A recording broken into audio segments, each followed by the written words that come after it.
How we doing, guys? It is Richie for the Richie Hicks Jr. Sports Podcast.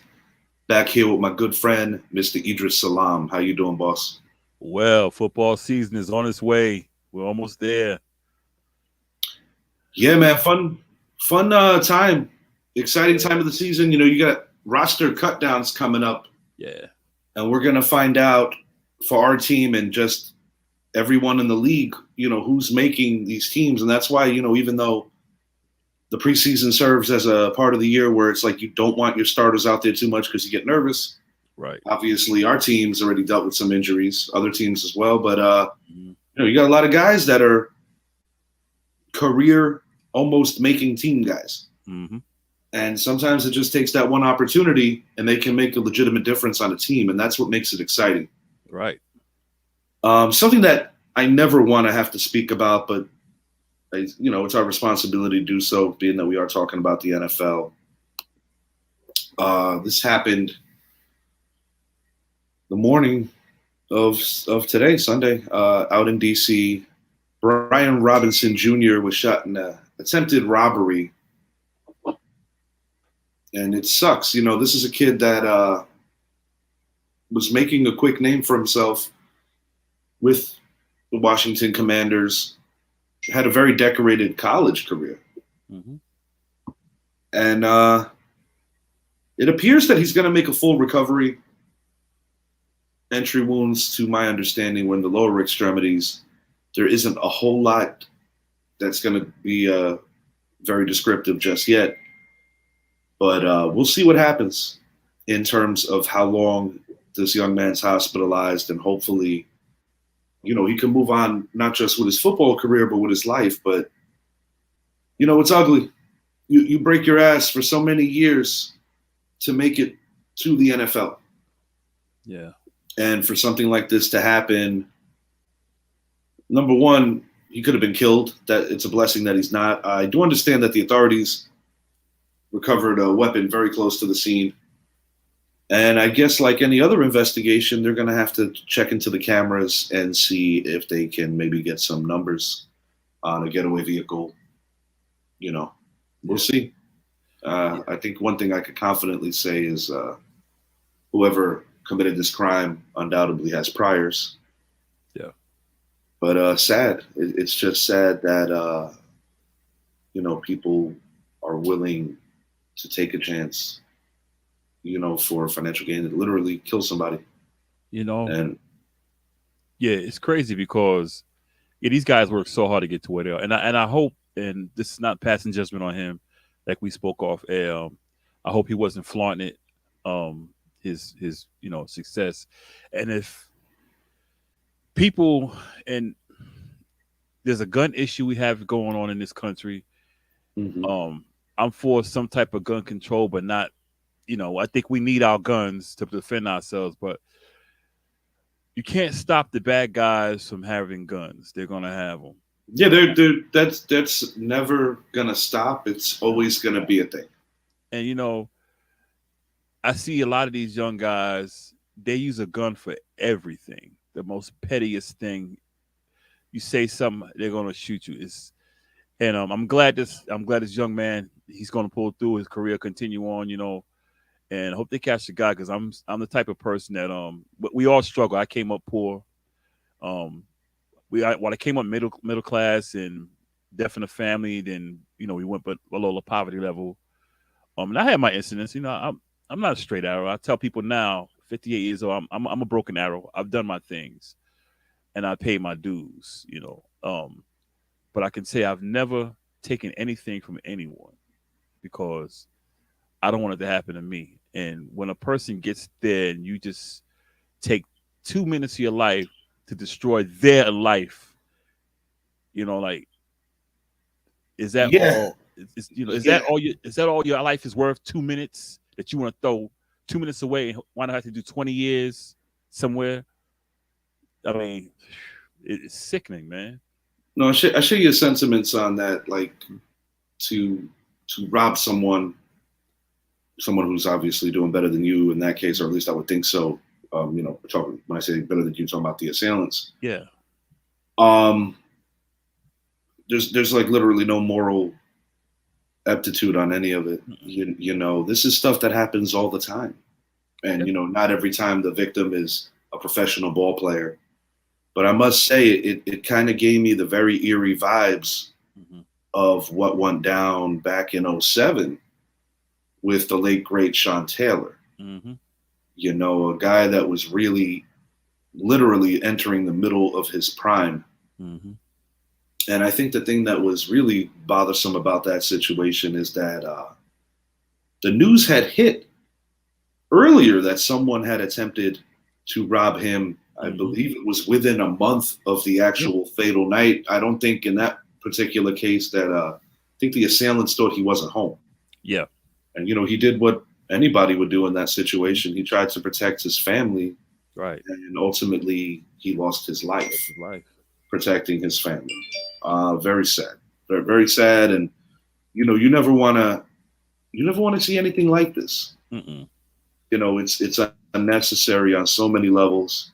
Yes, we talked off air before this episode started. Yeah, it is hard out here. And, you know, a lot of people, regardless of socioeconomic background, many are struggling in their own ways.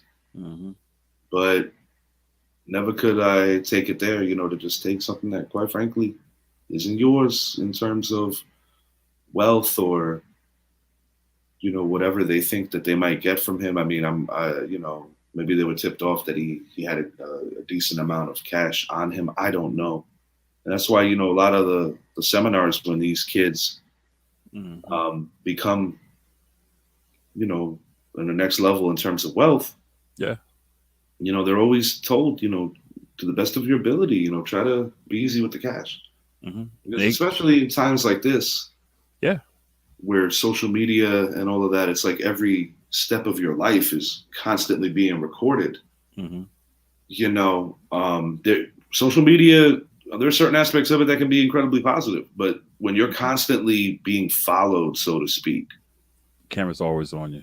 Absolutely. And it's not even so much to be an ass to people that, you know, want your attention or want, I guess, a piece of you in some regard. I also understand the precautious side of it because you don't necessarily know what everyone's intentions are. Right. Exactly. And I guess the best advice I would try to give to any of these young guys that are like getting these deals and starting that part of their life is just to try to be as I guess under the radar as you could be. And sometimes that's not easy. Right. You know, you take a guy like Aaron Judge, who a couple of years ago wasn't really known. Right. As big of a guy as he is. And once he blew up to superstardom, and he said it in the interview, he's like, I got to order out a lot more now. Yeah.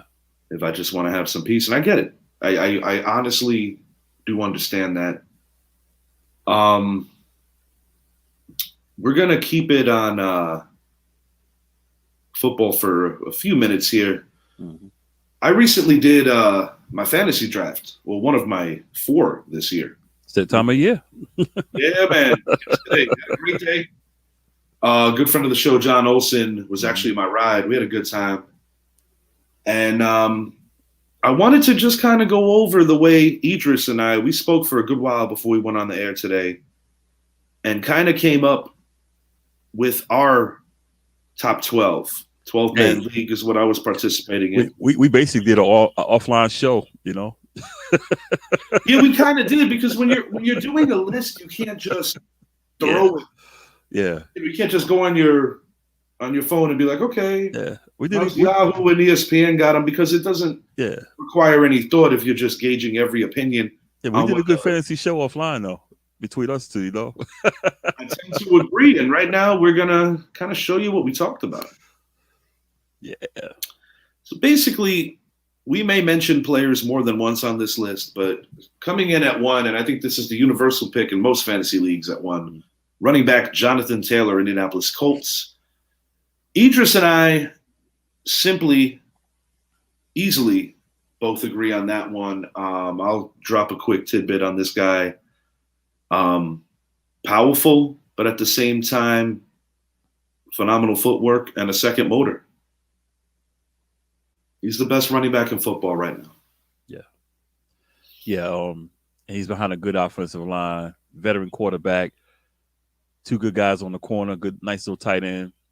He's going to carry the load. He's going to get them points. He stays No doubt. healthy. No doubt. He stays healthy. He's going to be a beast. You got to have him. Yeah, it's hard. It's hard not to see him being that guy in fantasy. And, is he going to be the leading rusher? That's debatable because you have a lot of guys. But I do think that he has the potential to be anywhere from that 16 to 2,000 range. It is very possible. And the guy that's listed in many, we universally agreed on 3 of the top 12. Mm-hmm. Number 2, we're in agreement again. And this is a player that I may be drafting on Saturday in that Cheddar in the Sun League. Basically, we get a freeze in that round 10 after. Mm-hmm. But this is my second pick. And once again, similar situation. It's like everybody knows Taylor's going first. What Austin Ekeler brings, last year he scored 20 total touchdowns, which is phenomenal. Hard to believe that they didn't make the playoffs given his stat line. Yeah, but shifty, catches a lot of passes. Mm-hmm. And even though he's not the biggest guy, he can also play the power game when he has to. Right. He doesn't fear contact. He doesn't stray away from contact. The guy's just damn good. He's going to be I'm drafting him. Let me just get that out of the way. Yeah. I am drafting him in round 1, barring some kind of weird injury or should something happen before Saturday. Yeah. He's my guy. He reminds me of what's his name that used to play for the Eagles.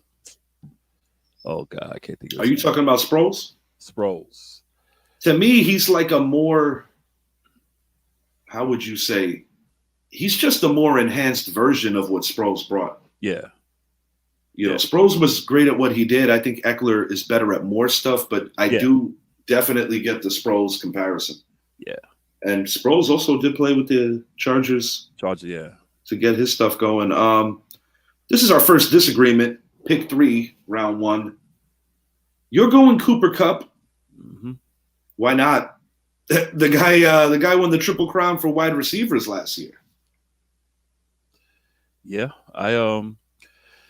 he doesn't have OBJ on the other side and have Robert Woods either. I mean, he has another man over there, but he's going to be the man that Stafford's going to look for, and he's everywhere, but not everywhere at once. He's everywhere. I mean, it's like one of those. It's like the police. You're driving down, you're flying down the interstate, and the next, whoa. That's Cooper. Like, where was he? He caught the ball here. He's dead, and he's gone. I mean, so. And CMC, I'll let you handle CMC. I'm gonna give a quick add-on to Kupp. Yeah. I think his numbers go down to a level, and that's probably why I didn't take him where you did. Mm-hmm. But at the same time, they got him projected for about 111, 112 catches. Last year, he had over 140, which is ridiculous. You're crazy. But, I mean, they got Van Jefferson. They also have Allen Robinson in there now. So that's why I do think to a level his points will be down.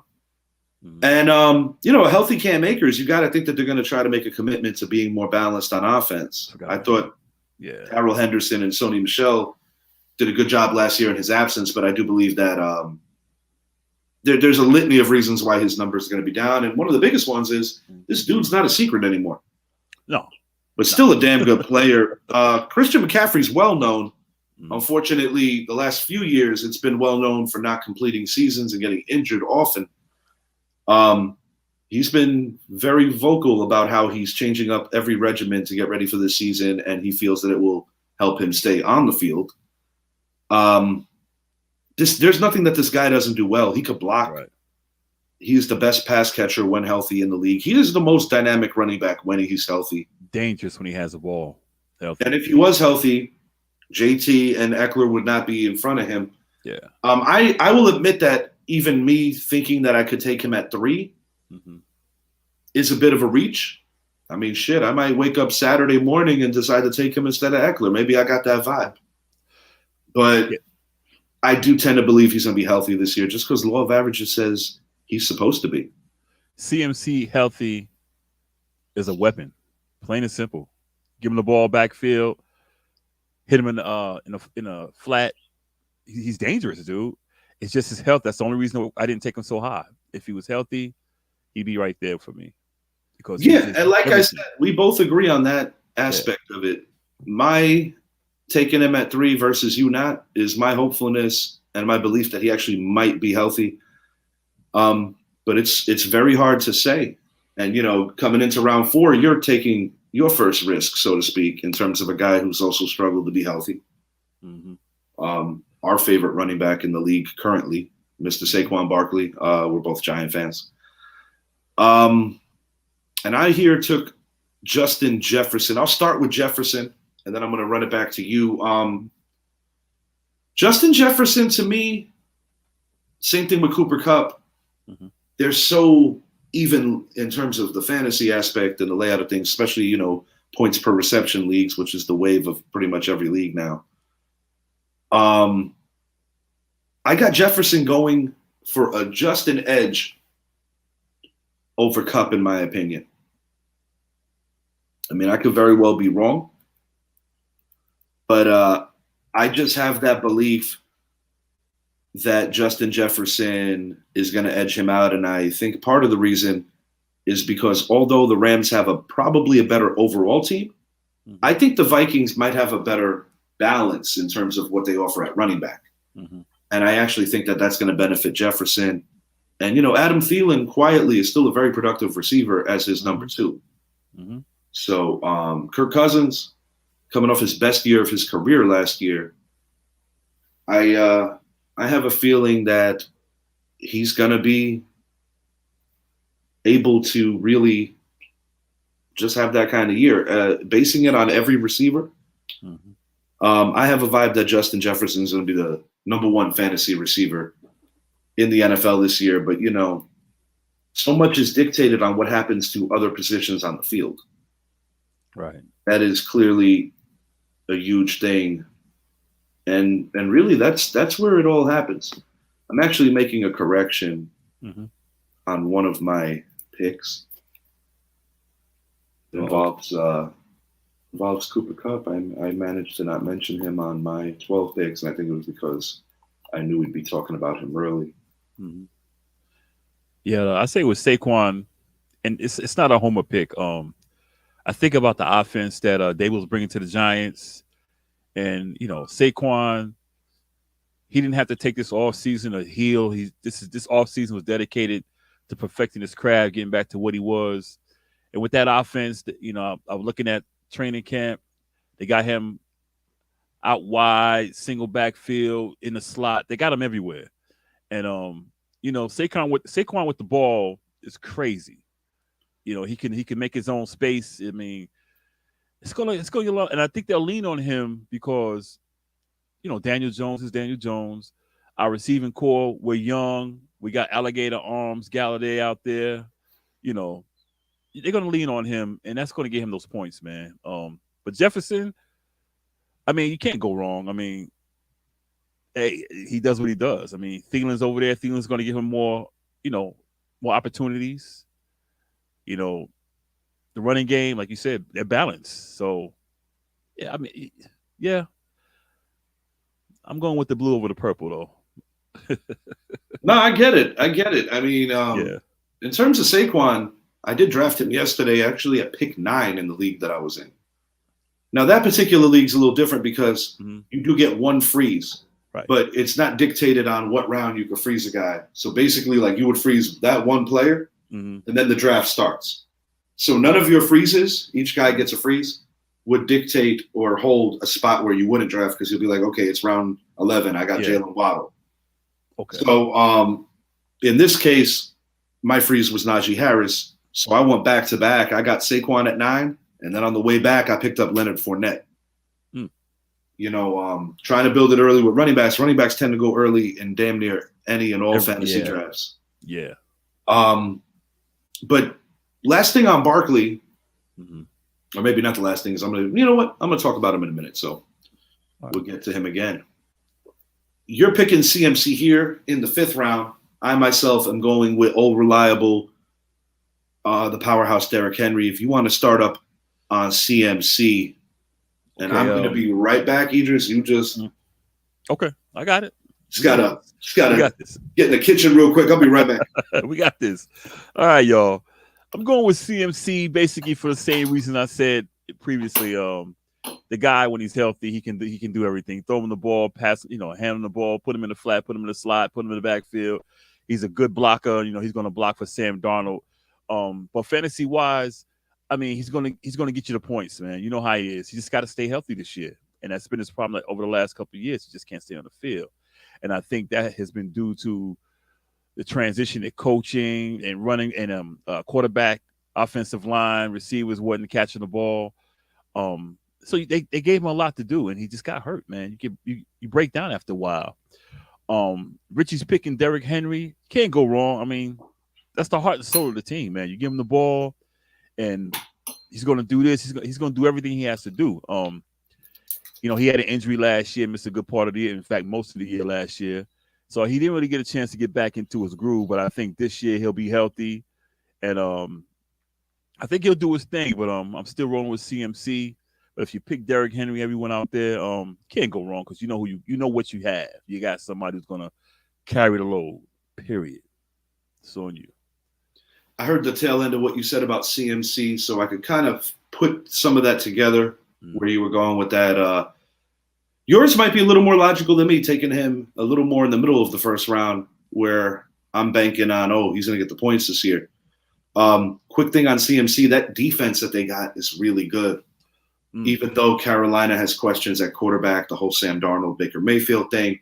But if CMC can be that dude and play and be able to have them lean on him, Carolina Panthers can go from being a 6-win team to a playoff team, because their defense actually does show up every week. And as far as Derrick Henry goes, some people might see it as a shoo-in and how important he is. I mean, he was hurt last year.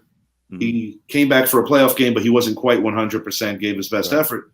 Right. This dude is a guaranteed 1,500 on the ground, and he might get 15 or more touchdowns. The only knock on his game, if there's any, there's two things in terms of fantasy. He doesn't catch a lot of passes. And if they're behind by multiple scores, he could be phased out of a game. Right. But past that with a lead, and I think I did it pretty fair. Do I think he's a better running back than some of these guys ahead of him? Yeah, actually I do. But, in fantasy, it has to do with how many points you're racking on. If you get a little dump off, and you're catching a point for each little pass. So in that regard, a guy like a Saquon, who's playing on a team that has a lot of questions yet, he's going to get those points, whereas Derrick Henry, not necessarily a guy that they lean on in the passing side of things. Right. He reminds me of Adrian Peterson. Very much, yeah. They're built similar, yeah. But he doesn't catch many passes out the backfield. But once he has the ball, he'll run you over. Oh, yeah. If I had to take a guess of anybody in the NFL who's the least favorite guy to tackle, I would have to say it's this guy. Yeah. And if you took that poll, I don't know, say about 10, 12 years ago, and it was probably Brandon Jacobs. Yeah. Because once Brandon Jacobs got ahead of steam. Oh, yeah, you got to move, man. And similar to what Derrick Henry brings, just a defensive lineman running the ball, man. That was just a violent runner, and not a guy, he's going to rattle some teeth when you try to take him down. Yeah. You picked my guy Jefferson here, so I'm assuming that essentially says that you have him as the second best receiver behind Kupp. I went with Quan here. I couldn't wait any longer than midway through. Like I said, I got him yesterday at 9. Wow. Yeah, I think we spoke enough about both these guys. Yeah. So we're going to move it along. Both agreed here. We kind of weighed a lot of this, man, because we saw, and that's part of the reason why this show started so late. We were really trying our best to put in our efforts on this with, really debating on where these guys belong. But on some people's fantasy boards, this could be a reach for the sheer fact that a lot of people don't like to build their teams with a quarterback so early. But Josh Allen, in addition to being a phenomenal quarterback who's also a great runner, he's going to get you over 400 points on the year. and no other player in fantasy is going to do that. He's going to throw it and run it. He's going to throw it. He's going to do it both. Does have a propensity to sometimes, even though he is a superstar now, still throw some bad picks. Sometimes he gets a little overzealous and tries to make too much happen. I mean, most gunslingers in the NFL do. Yeah. This is a guy that is a quarterback for many teams' favorite this year to finally win their first Super Bowl after 4 consecutive heartbreaks in the 90s. Whether you get him at 7, whether you wait to round 2 to pick him up, Josh Allen's never lasting to round 3. At least I don't believe so in a 12-person format. But we agreed on this here. Yeah. And like I said, we could also see the reasons why he goes 12 or later. But the best quarterback, there is, in my opinion, a fall off after the first quarterback, though. Yeah, he's durable. Yeah, he has the durability of like a Big Ben. Yeah. He has a build like a Big Ben. He has the durability of like a Big Ben, a Rivers, and Eli. This is a tough guy. Bottom line, tough guy.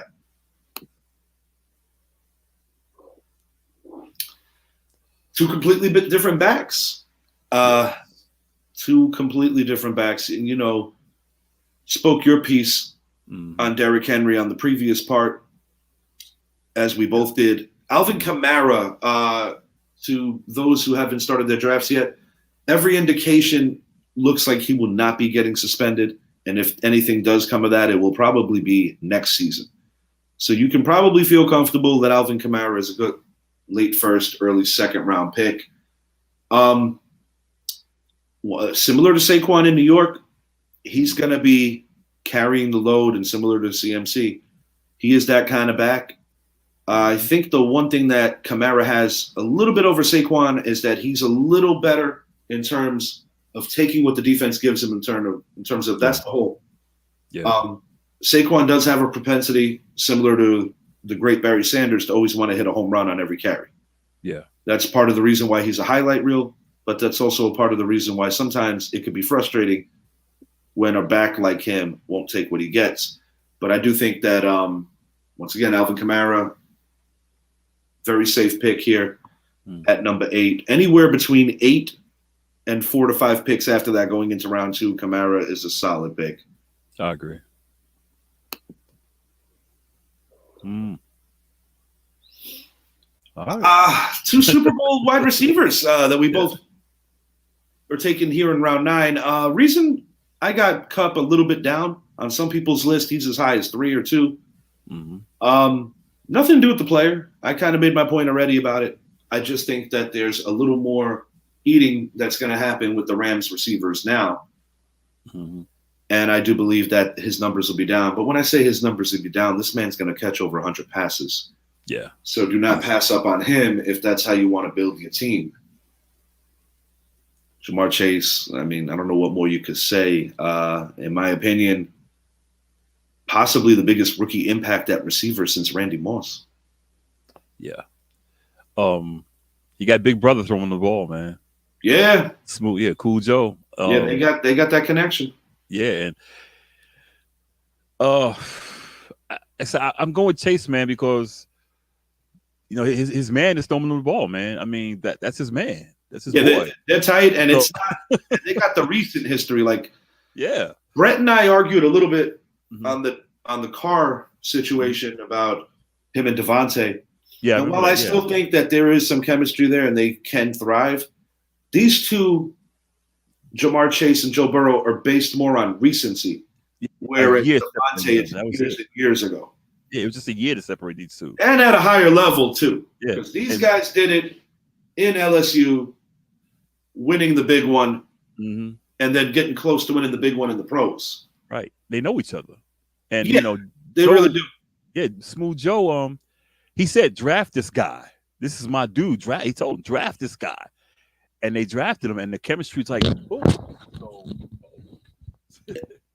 and I still say to myself, when I think about last year's Super Bowl, the way the game ended,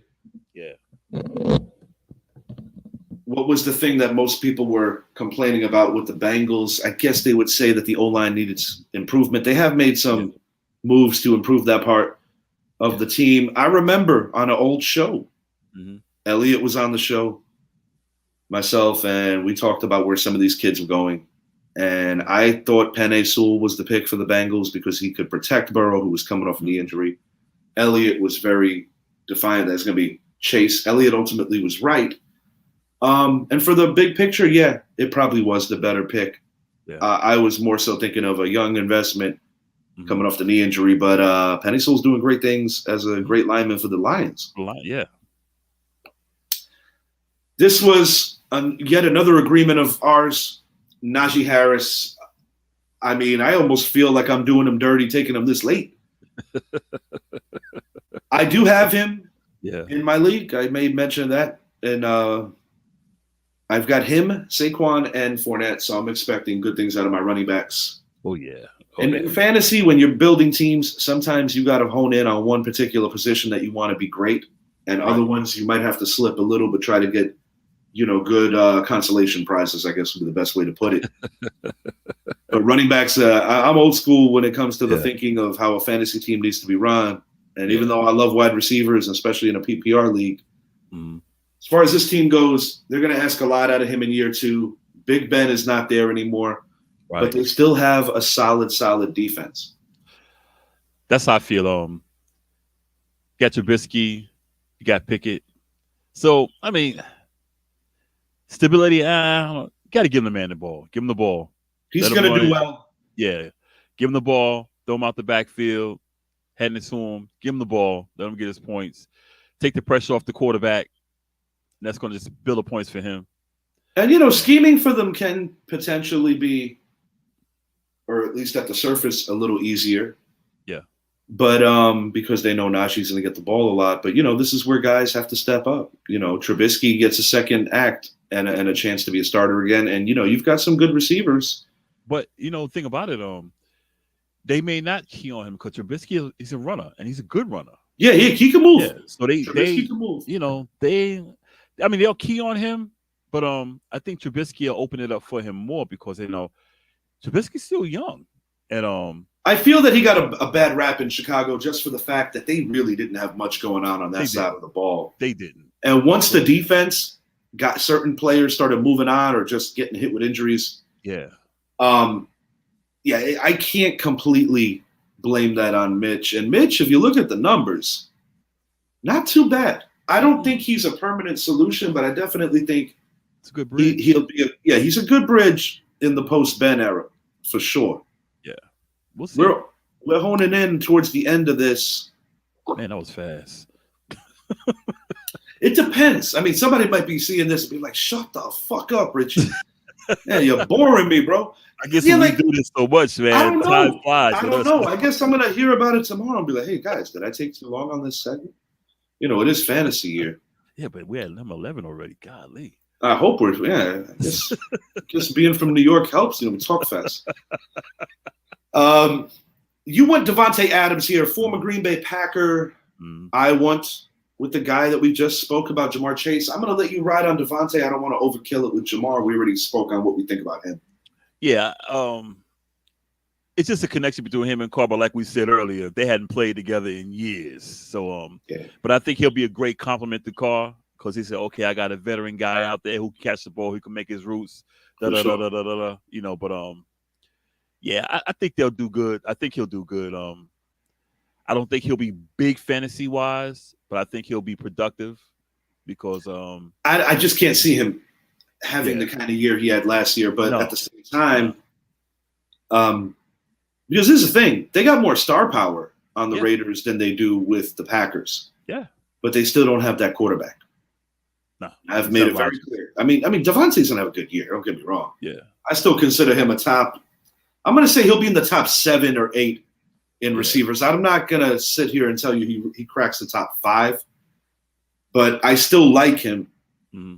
And like anything else, you don't know until they play the games. This is a new team, so that's always gonna be a little tricky, and that's part of the reason why I didn't put Tyreek Hill, who's always in the top 5 and definitely, first round of these drafts. Right. His teammate is where you want for your next one, Joe Mixon. Mm-hmm. A lot is emphasized about the 3 receivers and Joe Burrow, but this guy is the heartbeat. Yeah. I forgot about Joe Mixon. I'm not gonna lie, because I may have taken him higher because this guy, man, yeah, he's the heartbeat. It's like they're like the 3 amigos, man. Smooth Joe, Jamar, and Mixon, but you need Mixon out there. Mixon's going to get you those yards. He's going to do it, and he's a hard runner, man. No, I didn't want to take him so low, but I just overlooked him. Yeah, but honestly, you're talking about the 12th pick. Yeah, it's still not that low. Yeah, I like to get my running backs out the way. I think it really comes down to just how people want to build their teams. Zappy, who's not with us tonight, but he is definitely hanging with us. Shouts out to Zap. Yeah, what's up, Zap? Adam's presence will help Renfro's fantasy value more. Yes, Zappy, yeah. I completely agree with that. I think Renfro, in that regard, when you talk about what the value is versus what the value could be for Davante, Renfro might be more of a home run. He's not going to have a better year than Davante. Right. But he's going to pick up a lot of better coverage situations. Yeah. And Renfro's a pretty good route runner. I think he proved that in last year's playoffs, or what led up to last year's playoffs. They ultimately lost to the Raiders, but they're going to be back. I should say they ultimately lost to the Bengals. He plays for the Raiders. And we also could just kind of honed in a little bit on our next 5. We purposely did not pick the same players here, just to kind of do our best to give some of these players a little more shine. As I look at what you kind of picked here, to be honest, I think I agree with all 5 of these, with the exception, I'll say 4 of them. Mahomes, a little bit of a question mark with the Hill absence. Yeah. But based on his track record, I think he probably has earned the benefit of the doubt. Yeah. But Mike Evans, I mean, good pick, Idris. 1,000-yard guy every single year that he's been in the league, and that was not all with Tom Brady. Nope. Leonard Fournette, same offense. If Leonard Fournette was not in that Buccaneer offense, and if he was on a middle-of-the-road team, I wouldn't be that high on him. But I drafted him because of the offense he plays in. Yeah. He's going to get his yards. No Gronkowski. Right. Which means that I have to think that they're going to try to pound the door down inside the 10-yard line, inside the 5-yard line. Stephon Diggs, he has a great connection with Josh Allen. They are great friends in addition to teammates. Mm-hmm. And there's another guy, Gabriel Davis, who I drafted, that is going to eat and have a great year because of Stephon Diggs and Josh Allen. Yes. Drawing number 2 coverages. Because when people think, oh, that's the number 2 receiver, yeah, it is. And yes, Stephon Diggs is a more seasoned football player. Of course he is. He's a superstar. But Davis's coming out party was last year. You know what? Every great receiver had a number 2. Oh, no question. That was good. and a lot of times the number 2 does get exposed when they get the big money. I think an example of that would be Juju Smith-Schuster when Antonio Brown left the Pittsburgh Steelers. Alvin Harper for the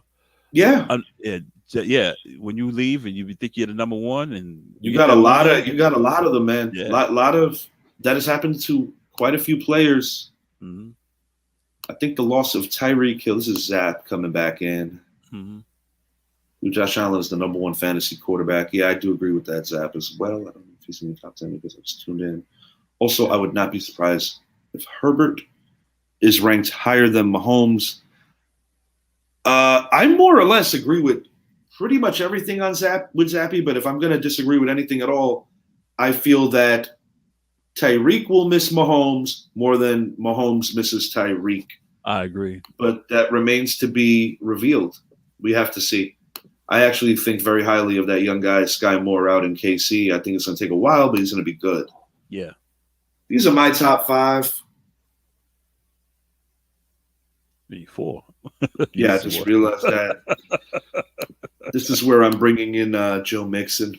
Oh, okay. I figured out what I did there because, yeah. Had a change of heart. That was a good 4, though. Now it's a good 5.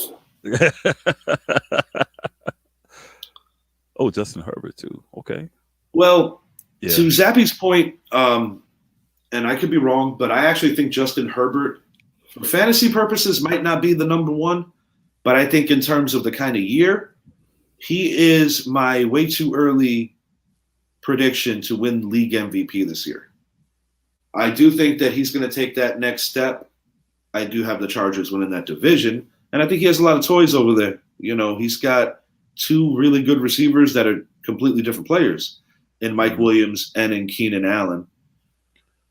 Tyreek Hill, I did list him for the sheer fact that I think he's going to be everything that to complement Waddle and everything that Tua needs. Tua does have limitations. One of the things that Brett alluded to on the AFC East show before he had his temper tantrum.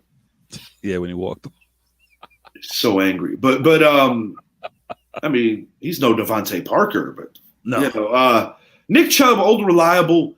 Mm-hmm. I would have had him a little higher, but because of all the dysfunction in Cleveland right now at the quarterback position, that's a guy that they can game plan for. And even with the complimentary piece of Tyreek Hill, of Kareem Hunt. I'm mixing my former Chiefs. Yeah. I believe that those two together are going to suffer more so because of the quarterback play. But Chubb is he's a tough guy. Elijah Mitchell, if he stays healthy, not only can he help the running game with the 49ers, they got a new look now with Trey Lance. I also think that the Niners are probably a dark horse. I don't even know why I'm calling them a dark horse, because last year they lost the title game. Maybe it's because it's a new quarterback. And, last time when the 49ers made a quick change from Smith, they were in a title game to CK7. They went to the Super Bowl. It's not the most far-fetched thing. I haven't really necessarily spoken on the 49ers in that regard. I have spoken about other teams. But I guess I'm saying right now that they are indeed one of my dark horses. Even with dysfunction going on in Cleveland due to Deshaun Watson, you can't take from the fact that they still have a very good offensive line. Zap, I think you're overthinking this. I believe so too. Yeah, I agree with you a lot. I just think Cleveland's plays in a very physical division.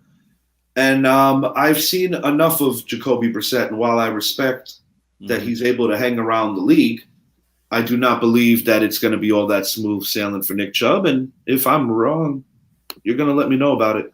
But you know what the thing about it is? Nick Chubb's getting the ball anyway. Last year, Nick Chubb's getting the ball. No question. He's getting. And this year, you don't have Baker back there. No. You got Jacoby Brissett back there. Jacoby Brissett, he's a good Band-Aid. But they're not going to be like, okay, we got to watch the passing game because Jacoby Brissett's back there. Correct. We got to watch it. No, they're not going to do that. Tyreek Hill, I think he's going to miss. Yeah, I think he's going to miss Mahomes more than Mahomes misses him. I think Waddle's going to have. I think Waddle's going to have a great season this year. He's my Freeze and John's league. Yeah, Waddle's going to have a real good season. I'm actually round 11. I'm freezing Waddle, and in round 13, I'm freezing Carr. And with Mitchell, I think they'll lean on Debo and Mitchell because they got issues at the quarterback, man. This is time. Trey Lance, this is it for him. Like, let's go. Show what you got. And they're gonna lean on Debo, and if Mitchell stays healthy, that's a good 1-2 punch, man. Golly. Because they want Debo to serve a lot more. Yeah, doing the you also got Trey Sermon in the mix. Like they essentially on certain layers be that three-headed monster. I do think Debo's gonna still get some action back there, but I think they're trying to preserve him, especially since they paid him. Yeah. I got these honorable mentions, and believe me, there are more that I can name. Yeah. Aaron Jones and A.J. Dillon, I almost count them as one complete back because they complement each other so well. But because they share so much, while they're both going to be good for any fantasy team, I do think they hurt each other's production at the same time. Yeah. Travis Kelce's going to be asked to do more than ever before. Mark Andrews, old reliable for Lamar Jackson, with them never having a legitimate number one. And the usual suspects are up here. We got Lamar Jackson. You meant, Burrow, Stafford, Brady, Rodgers. These are just some guys I thought about. Zeke would be higher, but I'm just not sure how much he has left in the tank. Yeah. J.K. Dobbins would be higher. He's coming off a bad injury. DeAndre Swift would be higher, but he's still a Detroit Lion. That's kind of where I got it. And there are other players, too. There are other receivers. I did make a mention. 2 Buffalo receivers that I think could blow up this year. You've got McKenzie is another one. He's there 3 that could blow up. You got Gabriel Davis. Josh Allen's throwing the ball. It could be a party. And I think that everybody could definitely eat. Trey Sermon may not make the team, according to Zappy. I don't know about that. Oh, I guess we're going to find out soon enough with these cuts coming. So we'll definitely keep an eye for that. We're going to move this along in the final 15 minutes of the show. So maybe we did talk about this a little while, but that's okay. Mets on a Willie Mays. They retired his number 24. I have mixed feelings on this. I'd like to hear what you have to say first, Idris, and then I'm going to come back. Willie Mays, great player, man. If they just retired his number because it's Willie Mays, great player, no one should wear this number. Okay, I'm cool with that. Yes, because I think some players in history you should leave their numbers alone. You know, Babe Ruth, Derrick. I don't mean to sound a homo, but you know what I mean. Hank Aaron, Jackie Robinson, Jackie for sure. Yeah. Yeah. But I don't understand this one with the Mets. I really don't. This is a team that hangs, like you saying off camera. This is a team that hangs wild card banners, man. I mean, come on, man. I have nothing but respect for Willie Mays. Yeah, it's nothing against him. I just think that the way that the Mets do business sometimes. Yeah. And I understand it's a new regime and they're trying to be ran better. And to be honest, they have been run better. The results show. But the reality is this. When you've allowed a guy like Robbie Cano to wear that number, I'm sorry. Mr. Lazy himself. But then you want to and I just want to pull this name up to make sure I say this correctly. So just bear with me. Yeah, Cano, Mr. I don't run the second base. I don't run hard at all. Cano. Henderson, while he has a field named after him, we also remember Ricky as a Yankee, very lazy in his own right, and he was great. But being honest about it. Yeah. But the thing that's interesting here with Willie Mays is that a former employee of the New York Mets basically promised him that he would be retired. His number would never be worn again. Unfortunately, that person passed away. So they were not necessarily able to follow up on a promise made. And I do understand that. Mm-hmm. But when I think about a team that has only won 2 world championships, yes, they recently finally retired Keith Hernandez, which in my opinion was way overdue. Way overdue. Why are you not honing in on guys that were on a championship team? Strawberry cone. Willie Mays was an icon in New York baseball, and I completely understand why they want to pay homage. Right. But too many things happened in between then for it to have the same impact. No disrespect to the great Willie Mays. In my opinion, he's possibly the greatest baseball player of all time. Yeah, it's nothing against him. Right. I just feel that the Mets could have done it better. Yeah. And, his contemporary from his same era, Mickey Mantles card selling for $12.5 million at an auction. There were 8 contenders, so to speak, in this auction. The thing that's really wild about this is that the previous memorabilia of sports lore that went for that kind of price was a soccer jersey from the World Cup, and that only went, but for like 9.2, I believe, or somewhere over $9 million. And this is just a baseball card. Yeah. That's crazy.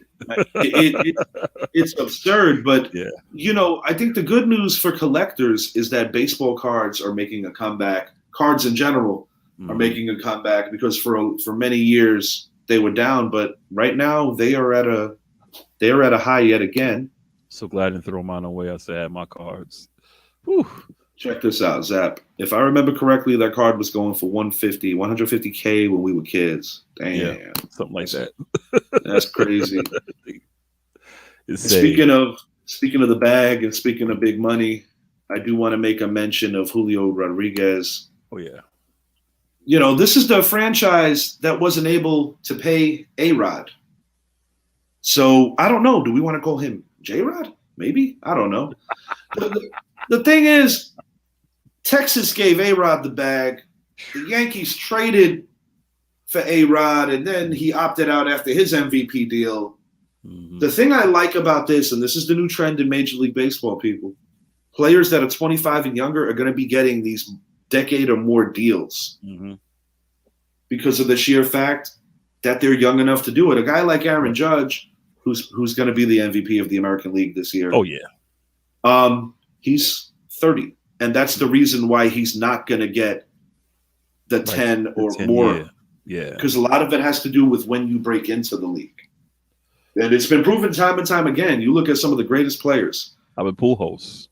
You took the words out of my mouth. He was literally the guy I was going to say. And the thing with him is you're paying him for what he did in St. Louis. He's actually back in St. Louis now. Right. But the Angels did not get what they paid for with that deal. Not even close. You could even make an argument that although Alex Rodriguez has multiple MVPs, Mm-hmm. that the Yankees didn't get what they paid for that because of the way that it ended and because of his postseason struggles. Right. There's so many layers to this and what defines what a good deal is. Well, Julio Rodriguez, one of the truly great talents of the younger baseball players right now. So, congrats to him for a team, he's set now. Now he focuses on baseball for the remainder of his career. And, what's his cool. name that went from the Nationals to Philly a couple of years ago, and they won the World Series. The hitter. Oh, you talking about Bryce Harper? Bryce Harper. Yeah. Bryce Harper, I think most baseball people that didn't care for him were just happy to see his team win without him. Because Harper did have that reputation of coming off. And a lot of people love the guy. I mean, it's either you love him or you hate him. Yeah. You either love him or you hate him. I wanted to hit on this before we get out of here. Bro, this team is so damn bipolar. I didn't even a word for it. You just don't even know what they're going to do from 1 minute to another. Slumping again. This team put on a hitting showcase to open up this series against the lowly Oakland Athletics. Yes. They won a nail-biter in Game 2. Game 3, they had extras, all of one hit. And today they couldn't get anything going. I don't even know what to say anymore. It's like with the Yankees over the course of August, seeing those terrible 6 weeks. Then they kind of string 5 in a row, 2 wins against the Mets. People are starting to feel a little better. But I'm sorry. If you're competing for a championship, I don't give a damn who's hurt and who's not. You cannot lose 2 consecutive games to the Oakland Athletics in the year 2022 and tell people that you're a contender. I'm sorry. God bless your father, but he probably said, you know what? I'm out of here. Pops would have been like, this is... He might open his beer and said, I'm turning off this TV. I've seen enough.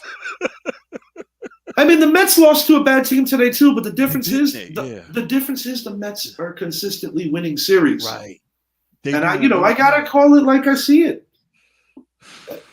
Is that Zappy? What's up, Zap? Hey guys, sorry, I'm in my car right now. I just wanted to put my 2 cents on the current topic we're talking about. We got 7 minutes, so let it rip. Yeah, go ahead, man. No, it just comes down to for the Yankees. You guys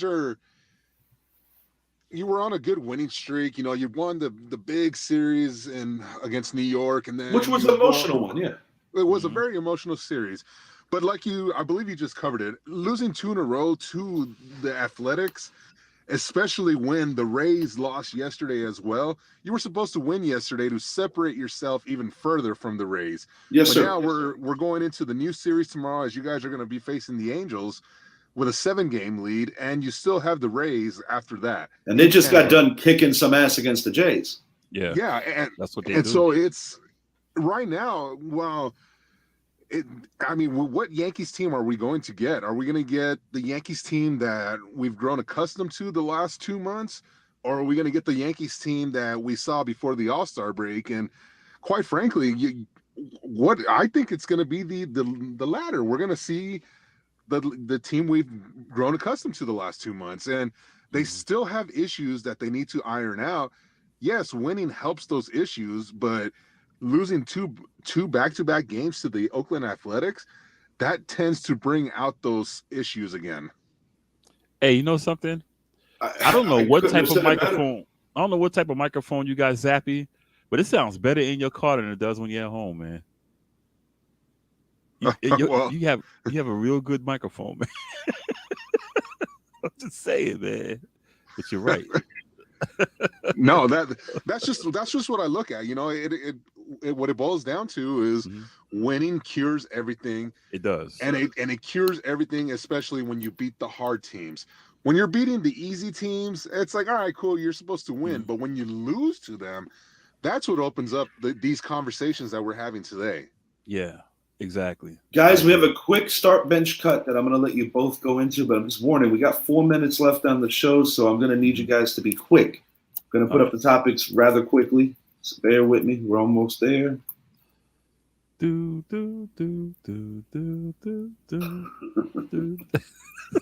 I just had to do it.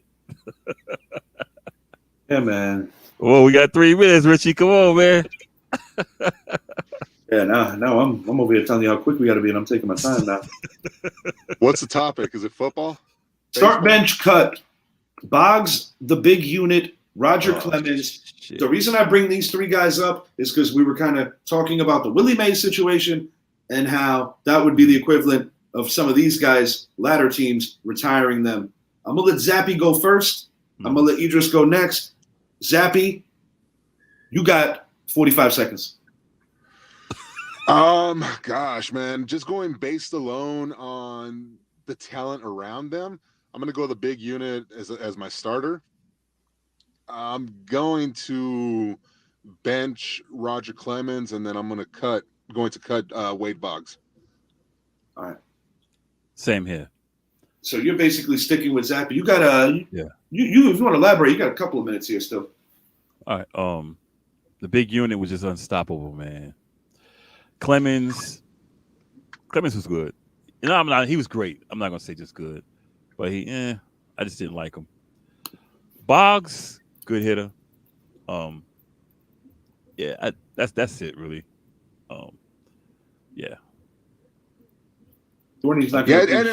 And then I guess also the other thing is we're talking about 2 premier pitchers, and then Wade Boggs was a hitter. So it's right. You know, to me, pitchers are very important. They're the most important in baseball. Where hitters, you know, if you can hit the ball, you're going to play. But if you're not a hitter, well, you better be the best fielder, and you better have speed. Right. So, you know, that's why I just think when you talk about these 3, that it's automatic. You go pitchers first.